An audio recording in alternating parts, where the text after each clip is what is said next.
Alrighty, in this video here, we're going to be talking about 6.2 applications of normal distribution. So this is going to actually use some actual scenarios.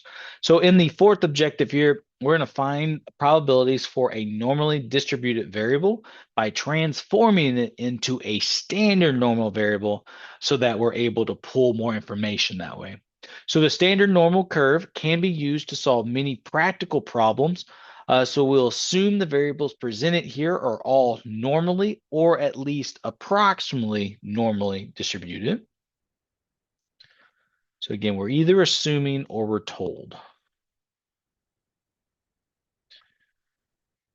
So first we transform the original variable to a standard normal distribution variable by using the z-score formula of value minus mean divided by standard deviation. By getting a z-score, we have now turned it into a standard normal distribution. And then now we can use that to find the probability of the event happening, the percentage of the area, anything like that. So we turn it into the z-score, and now we have a more standard normal variable.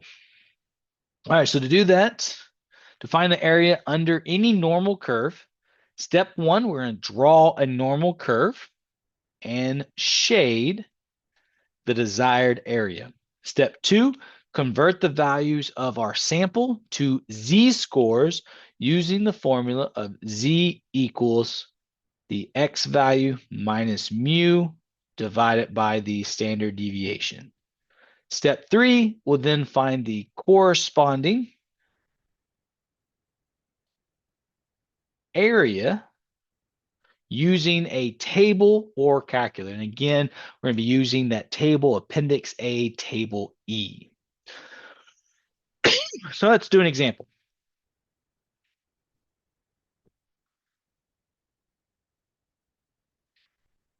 All right, so in example 4, we're going to talk about liters of blood. So an adult has an average of 5.2 liters of blood. We'll assume the variable is normally distributed. Again, it has to either tell us or I'll teach you how you can eventually just look at the data and then assume. And has a standard deviation of 0.3. So we now know the mean and we know the standard deviation. Find the percentage of people who have more than 5.4 liters of blood. So this is my X. So we'll draw a normal curve and shade the desired area. All right, but before we can do that, I actually need to figure out what is the z-score that follows. So first thing I'm actually going to do is I'm actually going to go find the z, which it looks like it's already done for us. So the z would be the x value minus the mean divided by the standard deviation. So that's going to be 5.4, that's the desired, minus 5.2, that's the mean, divided by 0.3, that's the standard deviation. So when I work it out, I get 0.2 divided by 0.3, so I get 0.67. The reason I would want to do step 2 first, in my opinion, is now when I draw my bell curve, if I know my mean is 0, and then I say that this is 1 standard deviation, then 0.67 would be about right here.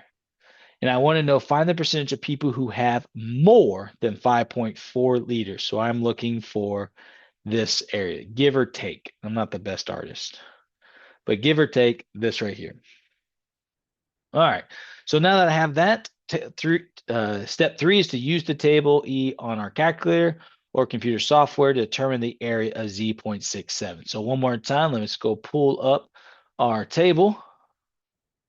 So we calculated 0.67 as our z-score.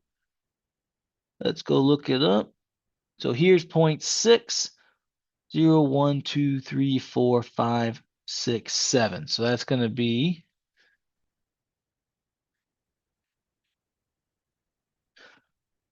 0.7486. But if I'm looking to the right, because I want to know anything that's more than that, then I need to do 1 minus 0.7486, and that comes out to 0.2514. To finish off your note, it says, therefore, 25.14% of adults have greater than 5.4 liters in their system. So we took a bell curve that did not have a mean of 0, and we converted it using the z-score to help us take it back down to a standard normal distribution.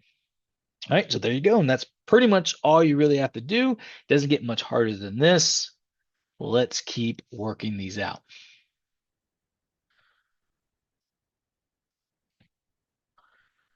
All right, so there you go. We answered that one. So let's look at example 5. Ooh. Example 5 says monthly mortgage payment. So the average mortgage payment, including principal and interest, is $982 in the United States. That's definitely not where we're in here in Texas. If the standard deviation is approximately $180 and the mortgage payments are approximately normally distributed, we're going to find the probability that a randomly selected monthly payment is A, more than $1,000, B, more than $1,475, and C, between $800 and $1,150. All right, so in step 1, they have you draw it out first. So we're going to draw each one out. Oh, sorry, my bad. The wrong button. Here we go. So here's my normal distribution for each one of them. We're going to pretend these are really great bell shapes. All right, so if this is where my 0 is, and I know, well, we'll take 0 out for right now. What's the interest? Average was 982. If I'm first looking for 1,000, I think that's going to be about right there. And it says more than, so I'm looking for this area. And we're gonna say about 1,000. The next one's about 1,475. So again, if this is 982, I'm thinking 1,475 is way over here. That's gonna be about this right here. If I say this is 982, I'd say this is about 800, and this is about 1,150. So I'm gonna be looking for this area, and that is just just like a a rough sketch of what I'm kind of looking for. All right. So then step 2, let's calculate this A, B, and C. I don't know if there's more room or not. Let's see. If I trash this, I should be able to bring it back just in case. Okay, perfect. I'll just put it here. All right, to calculate it, remember the z-score is the sample minus the mean divided by the standard deviation. So for A, z would equal, what was it? It was, let's see, A was more than 1,000. So 1,000 was what I was looking at. So 1,000 minus the average, which was 982, divided by the standard deviation of 180. So I get, let me put this in the calculator real quick, 1,000 minus 982, divide that by 180, and I get 0.1. Man, that was nice and clean too. All right, so I get 0.1. So let's do this one next. So this would be z equals, B was more than 1,475 minus 982 divided by 180. So that would give me 1,475 minus 982, divide that by 180.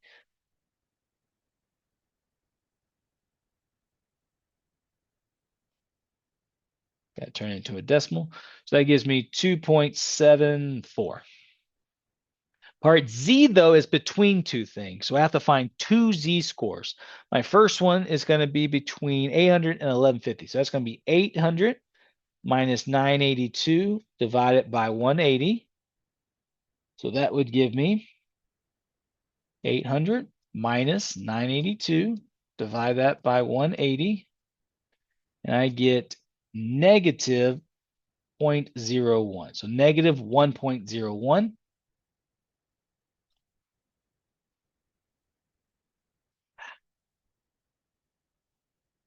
There we go. And my other one is going to be 1,150 minus 982 divided by 180. So that gives me 1150 minus 982. Divide that by 180, and I get 0.93. All right, so now that I got my z-scores, now I need to go find my appropriate values. So again, I'm going to go to the table. Maybe I'm going to do it again with y'all just to make sure y'all have examples. So the first one was 0.1. So I'm doing step 3, trying to find the appropriate area.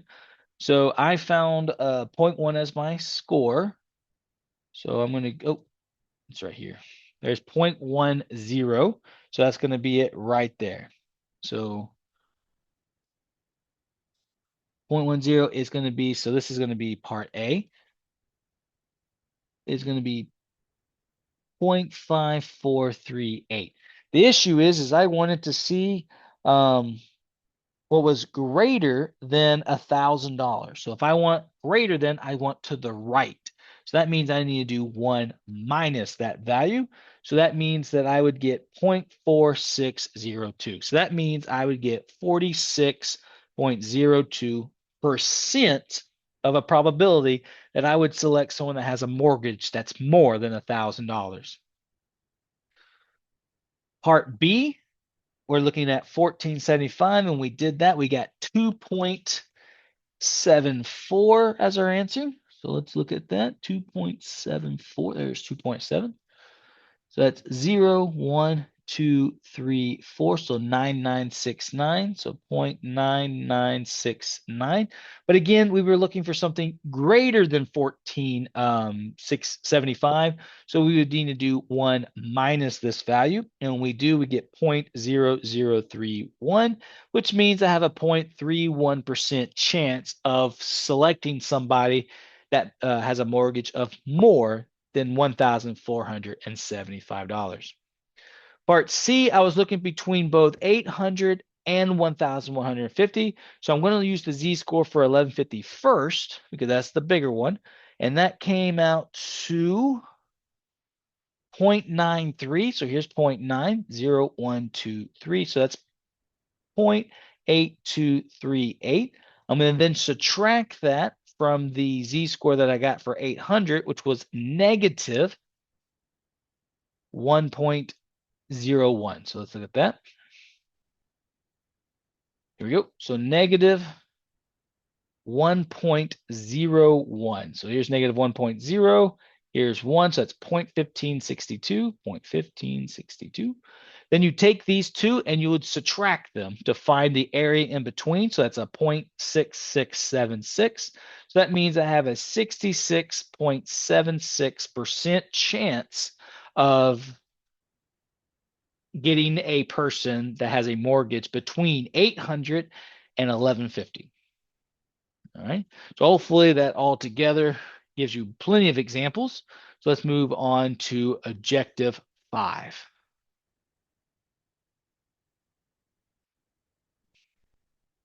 So in objective 5, we're going to find specific data values for given percentages using the standard normal distribution.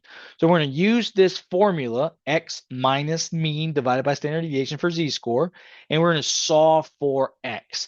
And we're going to use this new equation to find the specific data value for a given percentage. So basically what I want to do here is if I'm actually looking for the actual sample value that would give me that z-score, I can actually calculate it by first multiplying the standard deviation to both sides. So that's standard deviation times the z-score equals x minus the mu. And then I'm going to add the mean to both sides. And so now I have an equation of standard deviation times z-score plus mu equals x, which is what we now have here. So we now have a equation to find out what is that x value given the z-score, given the standard deviation, and given the mean. All right, so that's where we're going to go with this next.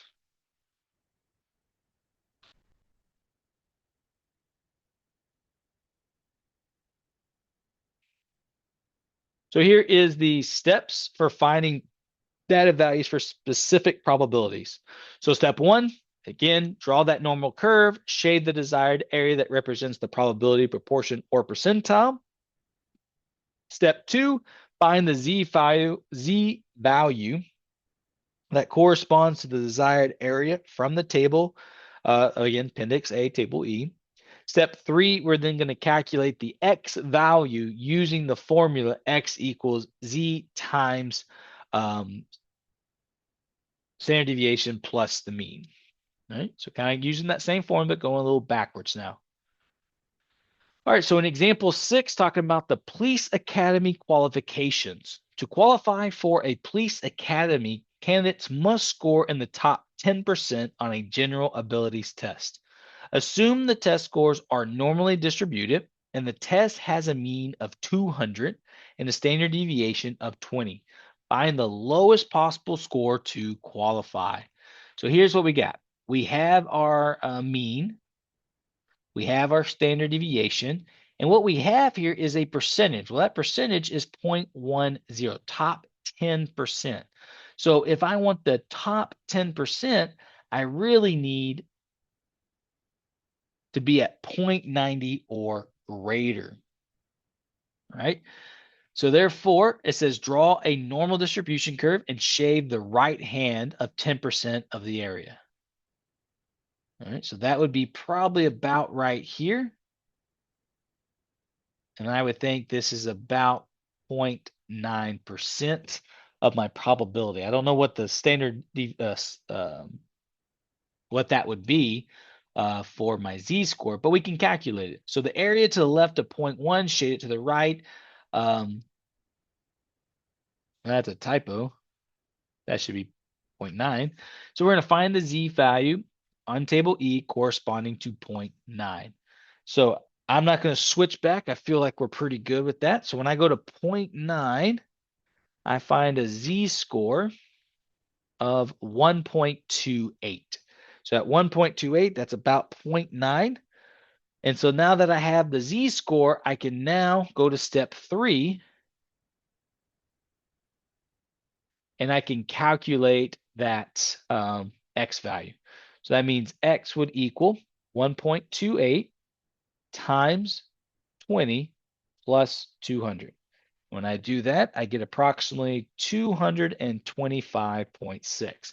So that means to qualify for this police academy and getting in the top 10%, I have to score a 225.6 or higher, right? So anyone scoring 225.6 or higher qualifies for the academy, right? So if the average score is a 200, I got to score 25.6 more than the average. All right, so let's look at another one looking at test scores. So in example 7, we want to look for qualifying test scores. So in order to qualify for a medical study, an applicant must have a systolic blood pressure in the 50% of the middle range. If the systolic blood pressure is normally distributed with a mean of 120 and a standard deviation of 4, find the upper and lower limits of blood pressure a person must have in order to qualify for the study solution. So in this first step, we're going to mark the middle 50%, and then this will leave 25% to the left of the middle and 25% to the right of the middle. So what it's basically stating is we have to be in the 50% of the middle range. So if I have this, I'm looking for 50% of my data right here, which means then I would have 25% of data here and 25% of my data here. All right. So I'm going to kind of scroll down, use that for step 2. So let's see if I can get step 3 in there. There you go. All right, for step 2, to get the z-score, I need something at 0.25 to the left of 0.25 and to the right of 0.75. Right, so that is what I'm looking for. So I'm going to go to 0.25 in the appendix A. And when I get there, I get negative 0.67. And over here at the 0.75, I got a positive 0.67. All right, so there's my z-scores for each. So now to calculate the x, I need to find the values that's going to fall between these two things. So for the first one, I would get negative 0.67 times the standard deviation, which was 4, plus the mean at 120. When I do that, I get about 117.32. And when I go positive 0.67 times 4 plus 120, I get 122.68. So again, basically what this question's asking, again, in order to qualify for a medical study, my blood pressure has to be between 117.32 and 122.68. If I fall on the outside of those, I do not get to qualify to be an applicant for this blood pressure stuff. All right, so let's get into the next step. So let's determine if something is normality, meaning, what if I don't tell you something is normally distributed? How can you tell? So let's look into that. So there are a variety of ways to determine if a distribution of values is normally or approximately normally distributed. The easiest way to check for normality is to draw a histogram for the data and check its shape. We draw a histogram and it looks bell-shaped, we can assume it's approximately normally. Another is to find what we call the Pearson coefficient, known as PC, of skewness, or the Pearson's index of skewness.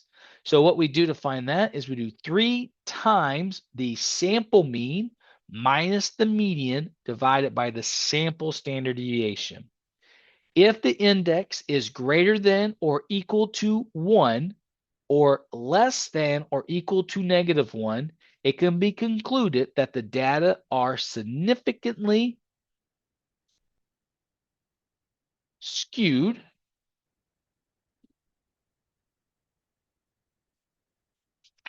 So if it is greater than 1 or less than -1, then we can definitely say it is skewed in one of the directions. But if we get a Pearson coefficient that's between 1 and -1, now we can go, all right, this is actually probably normally distributed.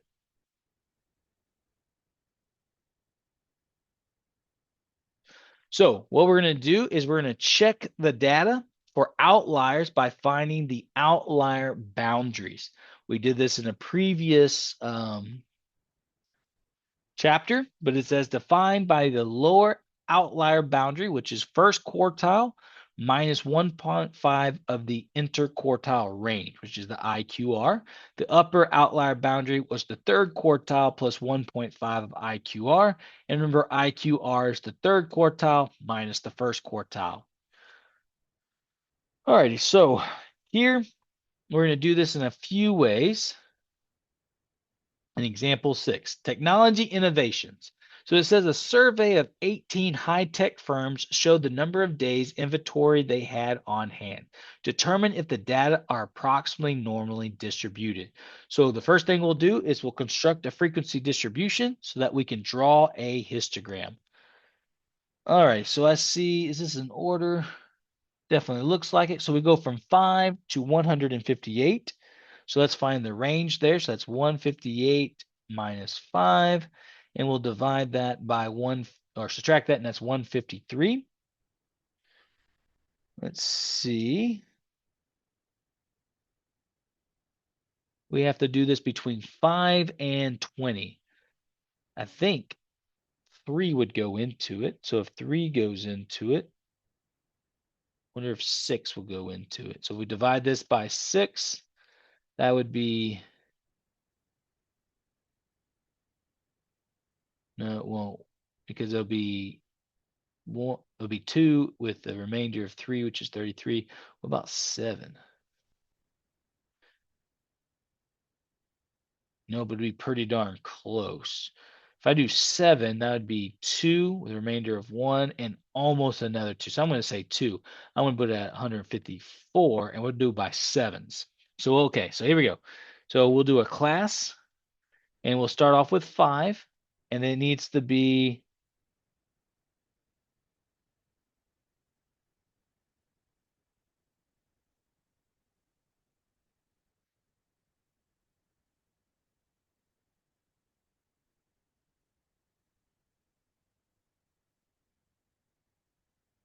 22 off, so that'd be 27.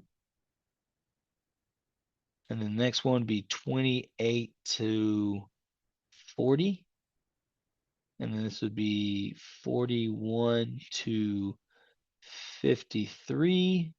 And then this would be 54 to 76. And this would be 77 to 99. And this will be 100 to 122. There are going to be 23 numbers in it. Yeah, that's fine.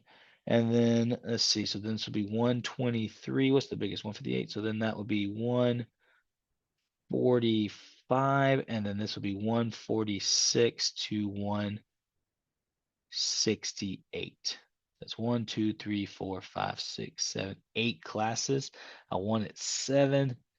That's fine. That'll work. We'll make that be okay. As long as it's between 5 and 20. Maybe we could have just gone by 25s. That'd probably been just easier. All right, and then here's our frequency.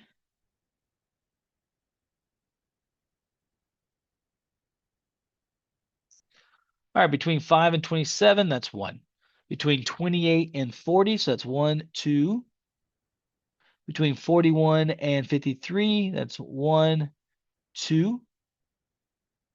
54 and 76, so 1, 2, 3, 4. 77 to 99, 1, 2, 3, 4, 5. 100 to 122, that's 2. 123 to 145, that's 0. And then 146 to 168, that'd be 2. So when we make our little histogram here, which will be your next step, this is going to be what I have. Let's see. So this first range will be from, what's the average there? Hold on. 27 plus 5 divided by 2. So we'll say 16. So we'll say 16 and then 28. 28 plus 40 divided by 2 is 34. Doing the midpoints. And what's that going to be? Okay, so I think it's going up by 18. So I want to make sure. So 53 plus 41 divided by 2 is 47. 30, 47 minus 34. Say what?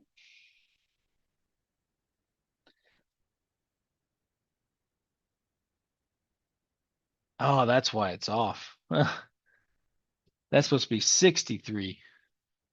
And that's going to skew the data right there.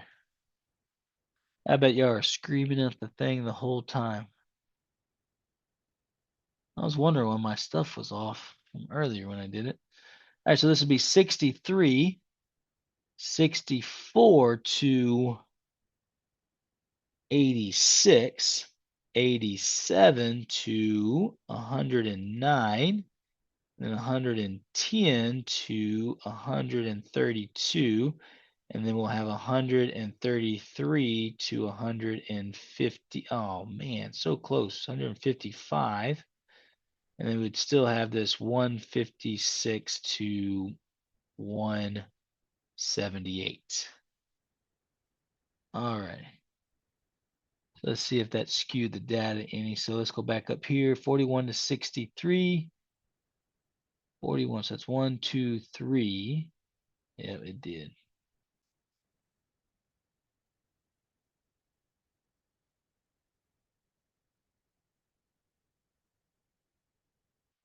All right, so 64 to 86.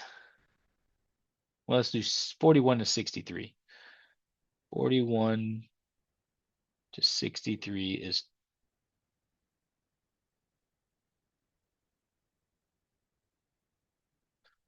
All right, so start from the beginning. How badly off this is. 5 to 27 is 1. 28 to 40, so 1, 2. 41 to 63. That's 1, 2, 3. 64 to 86. 1, 2, 3, 4. 87 to 109. 1, 2, 3, 4. 110 to 132. So that's going to be 1, 2. 133 through 155 is 1 and 1. All right, so now I can build my histogram. And then 5 to 27 was 16. 28 to 40 was 34.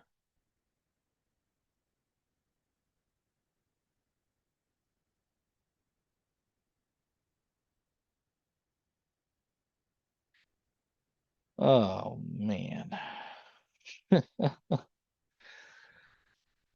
This would be a lot easier inside the classroom. All right.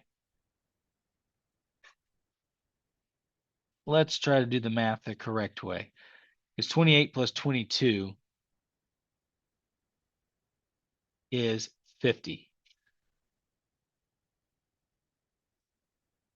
So 27, this is 40, 50. And then 51 to 73. 74 to 96. 97.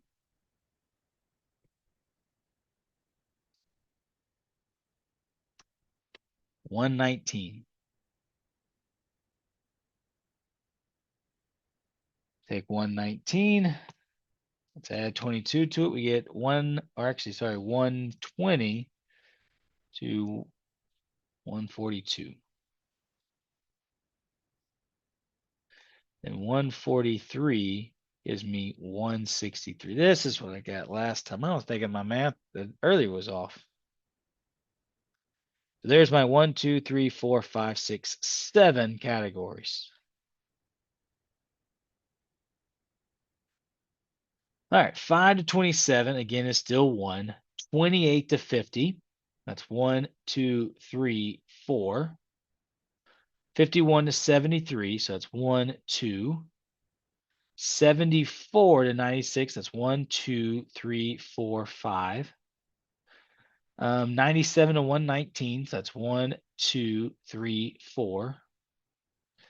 And then 120 to 142 is 0, and 143 to 163 is 2. All right, so again, that's 16. 28 plus 50, divide that by 2, that's 39. That looks a lot better. 39 minus 16 is 23. I'm pretty sure it's going to be 23 the whole process, but let's just make sure the math is mathing. 73 plus 51, divide that by 2 is 62. 39 plus 23 would have gave me 62 as well. So here we go. So there's 62. So it's this one plus 23 would give me 85 for this. Then 23 would be 108 for here. 23, so 108 plus 23 131. And then for the last one, 23, that'd be 154. All right, so at 16, here's 1, 2, 3, 4, 5. So at 16, I have 1. At 39, I have, well, let's build this a little bit better. 39, I would have 4. 62, I had 2.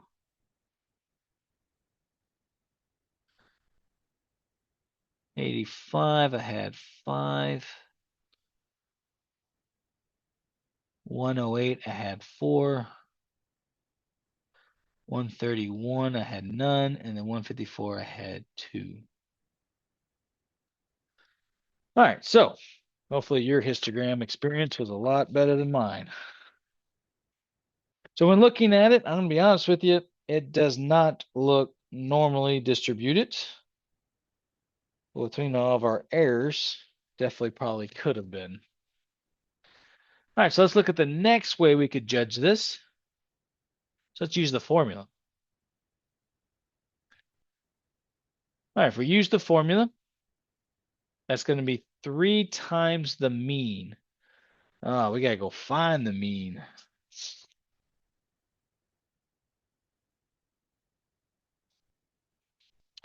All right, so let's do it. I'm going to do it relatively quickly. Let's see. So we can plug it in the table too, I guess.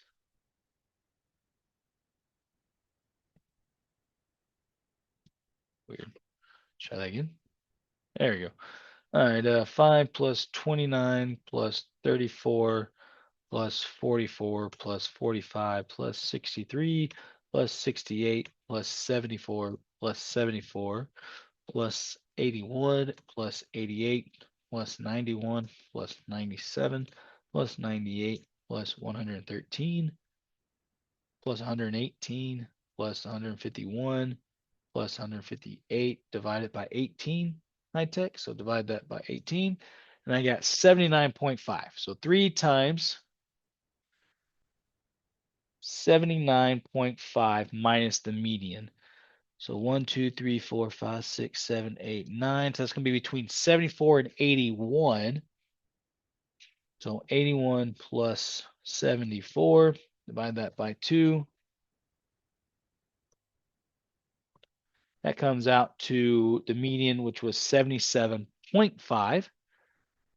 And we want to divide that by the sample standard deviation. It would be a lot easier just to plug that in the calculator. So if I plug that in the calculator,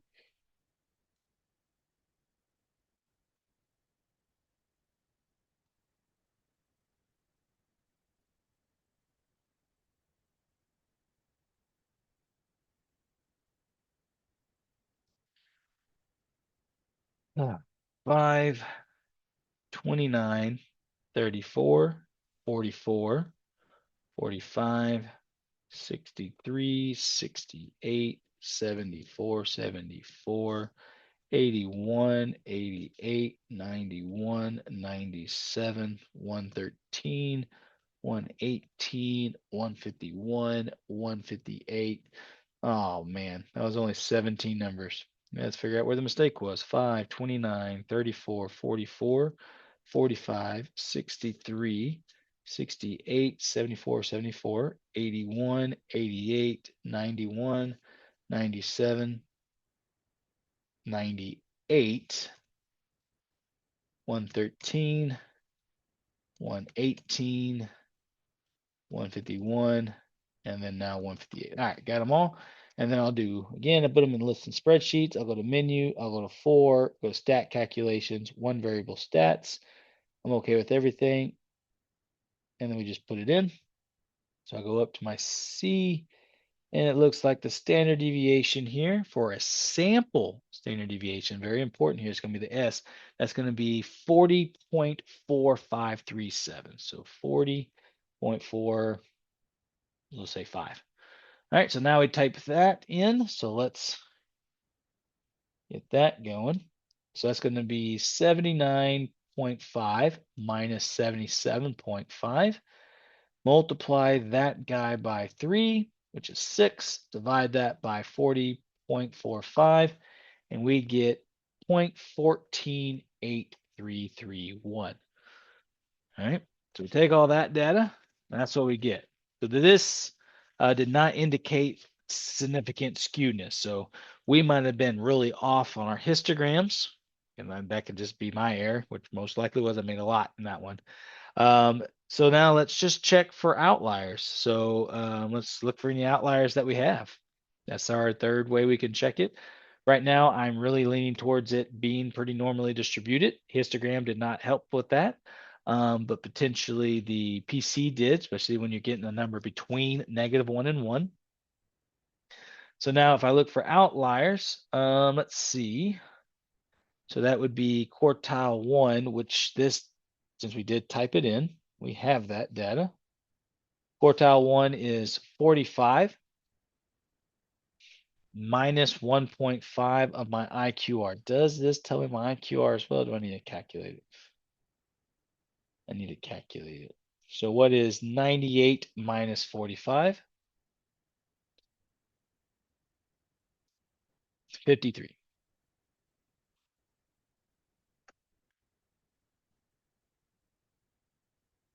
All right, so I get 53. And when I multiply that out, I get negative 34.5. Obviously, no numbers fell on that side. Take quartile 3, it says it's 98 minus or plus 1.5 of my 53. This pumps out 177.5. That's more than my 158. So there's definitely no outliers. So no outliers. No outliers. My PC became between -1 and 1. My histogram was horrible. So I'm going to argue, I think using these three indicators, the distribution is approximately normal.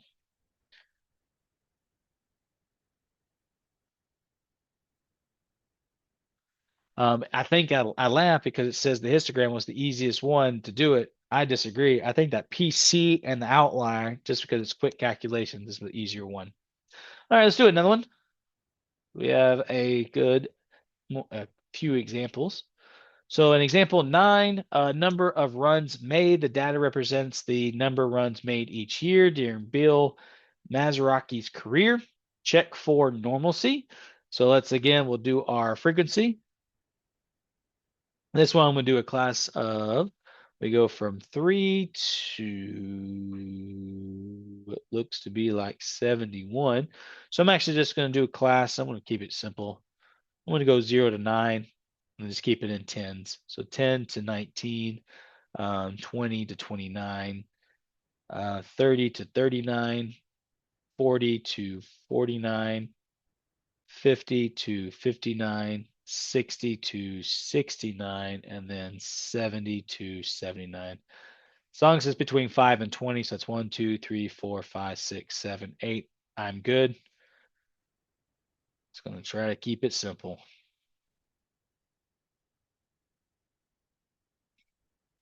All right, the frequency here. All right, 0 to 9, I had 1. 10 to 19, I have 2. 20 to 29, I have 1. 30 to 39, I have 2. 40 to 49, I have 1. 50 to 59, I have 6. 60 to 69, I have 3. 70 to 79, I have 1. So we'll build a histogram. 0 and 9, that'd be like 4.5. 29.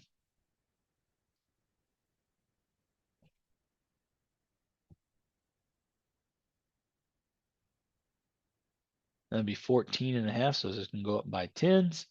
That's 24.5, 34.5, 44.5, 54.5, 64.5, and the last one here would be 74.5.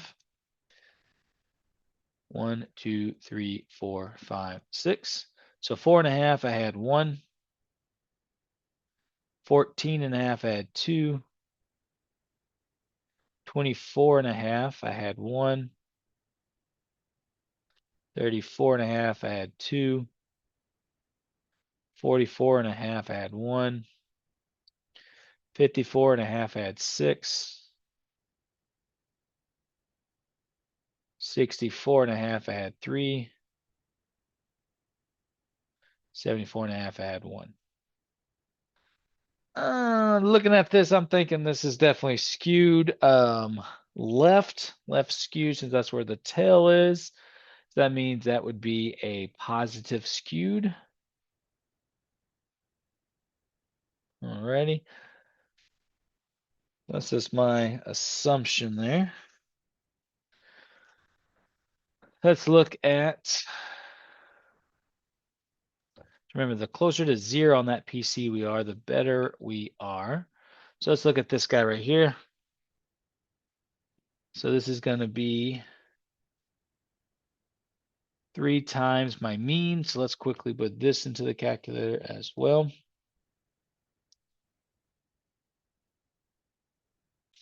And this will be our last one for this video. Give yourself a break on it. So 30, 59, 69, 50, 58, 71, 55, 43, 66, 52, 56, 62, 36, 13, 29, 17, 3. That gives us 17 numbers, right?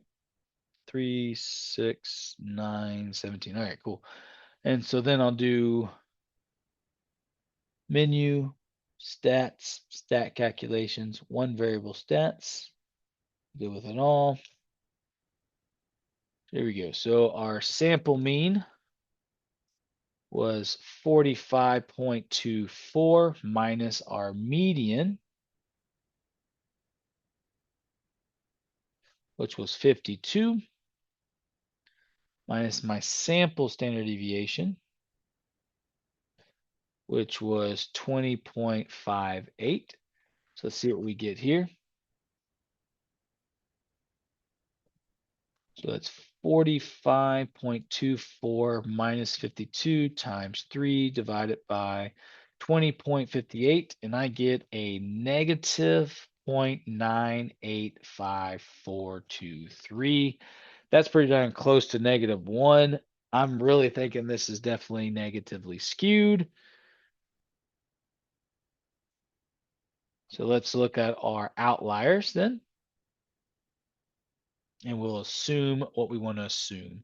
So this will be quartile 1. So that's going to be, let me go back to that table. Quartile 1 was 29.5 minus 1.5 of my IQR.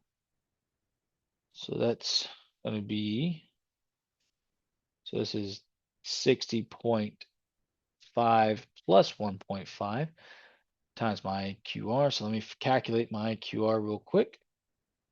So that's going to be 60.5 minus 29.5. That come out to 31.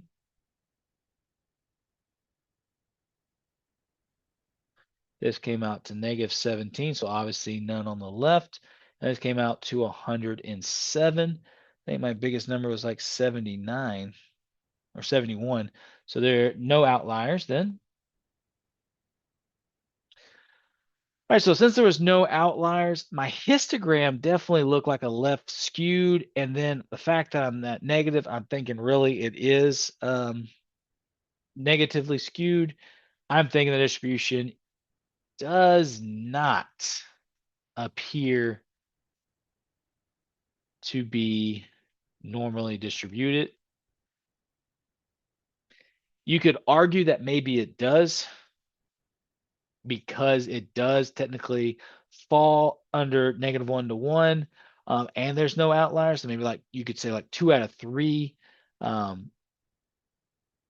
for the histogram to not quite look like it, and then the CP be that, or the PC be that close, I'm arguing there isn't.